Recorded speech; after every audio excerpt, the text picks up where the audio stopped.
మొత్తానికి municipality elections కూడా అయిపోయాయి. ఇక పోతే మనకు తెలిసిందేంటంటే తెలంగాణ ఉద్యమం తీవ్ర రూపం దాల్చిన తర్వాత బీఆర్ఎస్ అనే ఒక పార్టీ, టీఆర్ఎస్ అనే ఒక పార్టీ, కేసీఆర్ పార్టీ ఆహ్, ఎంత ఇంపాక్ట్ చూపించిందో మనందరికీ తెలుసు.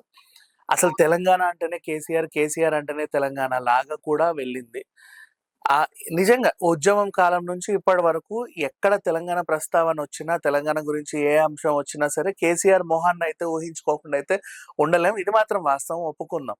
సో, అంత బాగా తెలంగాణ అంటే నేనంటేనే తెలంగాణ మా పార్టీ అన్నట్టుగా అది బాగా ఎదిగింది. ఫస్ట్ 5 ఇయర్స్ బానే ఉన్నారు. ఆ తర్వాత ఏమైంది? ఏమైంది అంటే అధికారం చేజిక్కించుకున్న తర్వాత వీళ్ళకి కొత్త కొత్త ఆశలు పుట్టాయి. యాక్చువల్‌గా ఫస్ట్ 5 ఇయర్స్ చేసిన పనులనే ఇంకా కంటిన్యూ అయితే నెక్స్ట్ 5 ఇయర్స్ కూడా అవే పనులు ఇంకా బాగా ఇంపాక్ట్ చేస్తే ఇంకో 5 ఇయర్స్ కూడా వీళ్ళ చేతుల్లో రాష్ట్రం ఉండేది. కాకపోతే ఏమైందంటే మొదటి 5 ఏళ్ళు వీళ్ళు అంటే అన్నీ మర్చిపోయి రెండో 5 ఏళ్ళు మొత్తం దేశ రాజకీయాల మీద దృష్టి పెట్టి పార్టీ పేరు మార్చి ఓ థర్డ్ ఫ్రంట్‌ని క్రియేట్ చేద్దాం అనుకోని ఆ తర్వాత మళ్ళీ రాష్ట్రం మీదకొచ్చి అసలు ఏం చేయాలనే లోపు ఎలక్షన్స్ వచ్చేసాయి. ఏం చేసే ఓపిక లేదని చెప్పి వీళ్ళని కూడా దించేశారు. అండ్ ఇప్పుడేం చేస్తున్నారు పోనీ, సరే అదంతా అయిపోయింది. ఇప్పుడు కాంగ్రెస్ పార్టీ వచ్చుడొచ్చుడే చాలా నెగెటివ్స్ ఉన్నాయి. హైడ్రా ఉంది, అదుంది, ఇదుంది అని అందరూ మాట్లాడారు. కానీ ఆ నెగెటివ్స్‌లో పాజిటివ్ చేసుకునే విధంగా బీఆర్ఎస్ ప్రవర్తించిందా అంటే జూబ్లీ హిల్స్ ఎలక్షన్స్ వాళ్ళకొక అవకాశం ఇచ్చింది.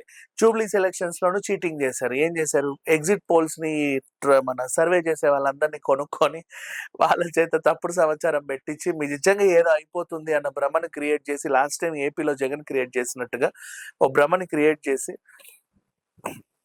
సరే మొత్తానికి ఓడిపోయారు. అంతవరకు బానే ఉంది. కానీ ఆ ఓటమి ఎట్లా అట్లా ఉంటే పర్లా. 25,000 మెజారిటీతో అవతలోడు గెలిచాడు అంటే నీకు ఏముందని నువ్వెంత తిరిగినా వేస్టే గదా! సరే అయిపోయింది. ఆ తర్వాత మళ్ళీ ఇప్పుడేమైంది మున్సిపల్ ఎలక్షన్స్. ఎంత కాదనుకున్నా కాంగ్రెస్ మీద వ్యతిరేకత ఉంది. అందరూ బీఆర్ఎస్ వైపే చూస్తున్నారు అని జనాల్లోకెళ్లారు. కానీ ఇక్కడ ఏమైంది? మళ్ళీ కాంగ్రెసే గెలిచింది.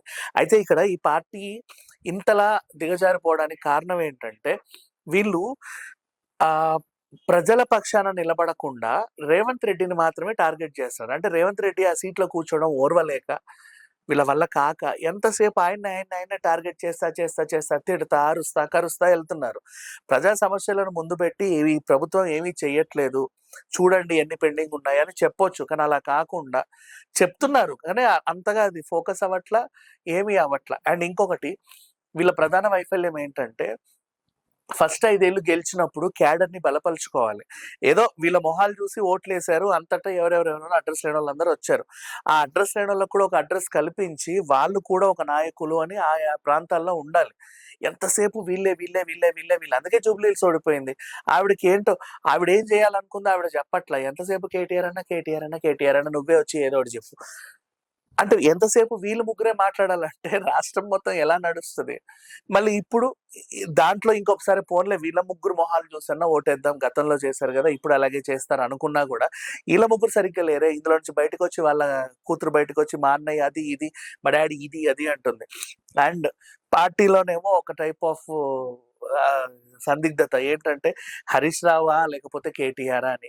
కేసీఆర్‌కేమో ఆయన తర్వాత స్థానం తన కొడుక్కివ్వాలనే ఆశ ఉంటది. పార్టీ ఎక్కడ హరీష్ రావుకెళ్తే మళ్ళీ మనకొస్తదా రాదన్న భయము ఉంటది. కాకపోతే కేటీఆర్ అంతలా కేసీఆర్ చూపించిన ఇంపాక్ట్ ఆయన చూపించట్ల. కాబట్టి జనాలు గూడా ఆయన్ని ఊహించుకోవడం కష్టమైపోయింది. పోనీ ఎప్పుడైనా సరే ఏదన్నా సందర్భాల్లో మొత్తం అందరిలో ఉత్సాహం నింపుతారంటే ఒకసారి వస్తారన్నమాట. మేమొచ్చేస్తున్నాం. కేసీఆర్ గారు వచ్చేస్తున్నారు. ఇగో పోతున్నాయి బండ్లు. ఇప్పుడే అసెంబ్లీ గేట్ తెరిచారు. ముందు కుడికాలు పెట్టారు. వెంటనే షూ అక్కడ ఇడిచారు. ఇంతింతింతింత ఫోకస్ చేస్తున్నారు. పెద్ద ఎత్తున తీసుకెళ్తున్నారు. క్యాడర్‌లో గూడా ఉత్సాహం అబ్బా! మా సార్ బయటికొచ్చిండు అని. కానీ తర్వాత ఏమైందంటే సర్లే అని జెప్పేసి మళ్ళీ అసెంబ్లీ నుంచి వాకౌట్ జేసి మళ్ళీ ఫార్మ్ హౌస్‌కెళ్ళి తలుపులేసుకోవడం.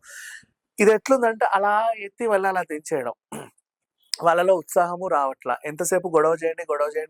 అంతకు మించి వేరే ఉద్దేశ్యమే లేదు. ఆ తెలివి గూడా వాళ్ళకి లేదు. దేని గురించి పోరాడాలో గూడా వాళ్ళకి తెలీదు. సో, ఈ టైప్ ఆఫ్ అంటే క్యాడర్ బిల్డ్ చేసుకోవడంలోనూ విఫలమయ్యారు.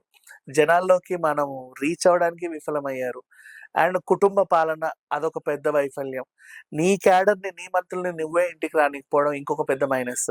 అసలు జనాలకి ఏం సమస్య ఉందో అసలు తెలియకపోవడం ఇది ఇంకా పెద్ద మైనస్. ఇట్లాంటి సిట్యుయేషన్స్‌లో ఒక పార్టీ అనేది పూర్తిగా ఇంకా చచ్చిపోయిందనే చెప్పుకోవాలి మోస్ట్‌లీ. ఇంక రానున్న ఏ ఎలక్షన్స్‌లో అయినా, బై ఎలక్షన్స్ అయినా వాటెవర్ ఈ పార్టీ నుంచయితే మీరు ఏమీ ఎక్స్‌పెక్ట్ చేయలేరు. ఎందుకంటే పూర్తిగా సున్నా అయిపోయింది గాబట్టి. అయినా అక్కడక్కడక్కడ ఏదో అడపతడప ఉంది. ఇప్పుడు ఒకప్పుడు రాష్ట్ర వ్యాప్తంగా సిపిఐ, సిపిఎం ఎంత బాగా ఉండేదో మీకు తెలీదు. క్రమక్రమంగా ఇప్పుడు ఒక స్థానం, 2 స్థానాల్లో పడిపోయారు. రేపటి రోజు బీఆర్ఎస్ పరిస్థితి కూడా ఇంచుమించు అదే. కానీ సిపిఎంలను అలా అనలేము. ఎందుకంటే నిలబడ్డానికి క్యాండిడేట్స్ లేక వాళ్ళలా ఉన్నారే తప్ప, నిజంగా రాష్ట్ర వ్యాప్తంగా బలంగా నిలబడితే మేబీ ఓ ప్రధాన ప్రతిపక్షంగా సిపిఐ, సిపిఎంలు గూడా ఉంటాయి. ఎందుకంటే వాళ్ళకి గూడా జనాల్లో ఆ మాత్రం ఆదరణ ఉంది. కానీ బీఆర్ఎస్‌కి అంత ఆదరణ కూడా లేకుండా పోయింది. సరే వాటెవర్ ఇకపైనైనా సరే ఈ పార్టీ మనుగడ ఎలా ఉంటదో వేచి చూద్దాం. Thank you so much.